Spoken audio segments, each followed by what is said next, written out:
Welcome to Today in Payments. I'm your host, Patty Murphy, here with your daily dose of payments notes. Well, it's official, folks. The Senate has approved a resolution that would scuttle the Consumer Financial Protection Bureau's rule, giving it oversight authority for non-banks offering P2P digital payment apps. As I reported here yesterday, the rule was to apply to big tech companies processing at least 50 million P2P transactions a year.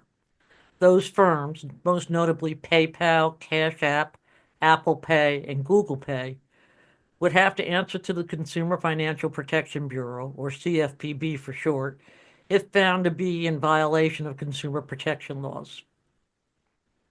A similar resolution still needs to be approved in the House, but once that happens, the CFPB rule is pretty much dead in the water. The rule had been hotly contested. A pair of associations representing big tech had filed a lawsuit against the Bureau in January, arguing it had overstepped its authority by adopting the rule. At about the same time, President Trump fired Rohit Chopra, the CFPB director, and much of the Bureau's work was left in limbo. But this rule took effect before all that happened. Hence, a congressional resolution or legislation was needed to scuttle it. In other payments news, American Express just announced it's acquiring Center, an expense management software company. Center's software, together with American Express's corporate and small business cards, will aim to create a seamless expense management platform, one that delivers value across the commercial card payment process, from choice and premium card offerings and rewards to automated accounting and reconciliation, AmEx said in the press release. Center software is designed to remove friction from the expense management process, giving businesses real-time visibility into all employee spending, automating manual accounting processes, streamlining expense submissions and reporting, and equipping finance teams with the tools and insights needed to better optimize decision making. The acquisition is set to close sometime during the second quarter.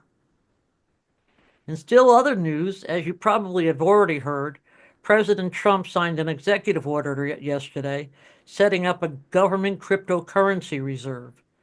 The cryptocurrency in the reserve, an estimated 200,000 Bitcoin, has been collected in the form of assets seized in federal criminal and civil proceedings. The crypto will not be sold, said David Sachs, the president's crypto czar, but will be kept as a store of value. Sachs likened the reserve to a digital Fort Knox. And here's something for the books.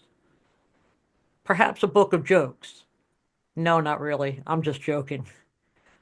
But the Merchants Payments Coalition, a vocal opponent of interchange, just issued a press release with a headline asserting that what they call swipe fees are worse than what OPEC does.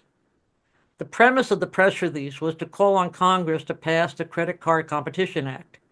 That's a bill that was introduced in the last Congress by Senators Dick Durbin, Democrat from Illinois, and Roger Marshall, a Kansas Republican. It would require credit card issuers with at least $100 million in assets, in other words, all the major card issuers, to enable the cards they issue to be processed over at least two non-affiliated networks, only one of which could be owned by Visa or MasterCard.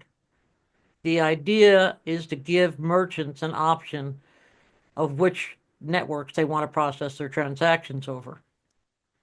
The Merchants Payments Coalition, MPC for short, quotes Laura Lee Blake, president and CEO of the Asian American Hotel Owners Association, complaining about how the card brands' swipe fees have grown out of control.